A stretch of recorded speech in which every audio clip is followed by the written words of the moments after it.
Hello all welcome to day 16 of my 45 days weight loss challenge. ఈ రోజు అయితే పొద్దునే లేవగానే ఫస్ట్ అయితే నా టంబ్లర్ని వాటర్తో ఫిల్ చేసి పెట్టేసుకున్నా. ఇంకా చియా సీడ్స్ని కూడా ఒక గ్లాస్లో వేసేసి పక్కన పెట్టేసుకున్నాను వాటర్ వేసి. ఇంకా మెటబాలిజం బూస్ట్ కోసం అయితే ఈ రోజు అయితే జింజర్ క్యూబ్ అయిన హాట్ వాటర్లో మిక్స్ చేసి అయితే తీసుకున్నాను. యూజువల్గా నా మార్నింగ్ లేవగానే హాట్ వాటర్ అయితే తీసుకుంటా. నా ఈటింగ్ విండో స్టార్ట్ చేసే ముందు అయితే నేను ఆపిల్ సైడర్ వెనిగర్ వాటర్ అయితే తీసుకుంటాను. 30 మినిట్స్ బ్రేక్ ఇచ్చి బ్రేక్ఫాస్ట్ అయితే తీసుకుంటాను.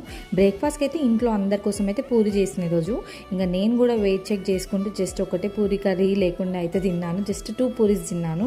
ఇంకా లంచ్కి అయితే butter garlic rice, chicken pieces, boiled eggs and salad అయితే తీసుకున్నా. ప్రోటీన్ ఎక్కువ ఉండడం వల్ల రోజంతా ఎనర్జీగా అనిపిస్తుంది. ఇంక ఈరోజు అయితే నా డంబుల్ వర్కౌట్స్ బయట నుంచి చూసే వాళ్ళకి చాలా ఈజీగా అనిపించవచ్చు, కానీ చేస్తుంటే బాడీ పెయిన్స్ అయితే పీక్స్లో ఉంటాయి. కానీ తగ్గేదేలే, ఛాలెంజ్ మాత్రం కంప్లీట్ అయ్యాక చేయాలి. ఇంకా నైట్ అయితే జీరసం వాటర్ తాగైతే డే ఏం చేశాను. Subscribe for more.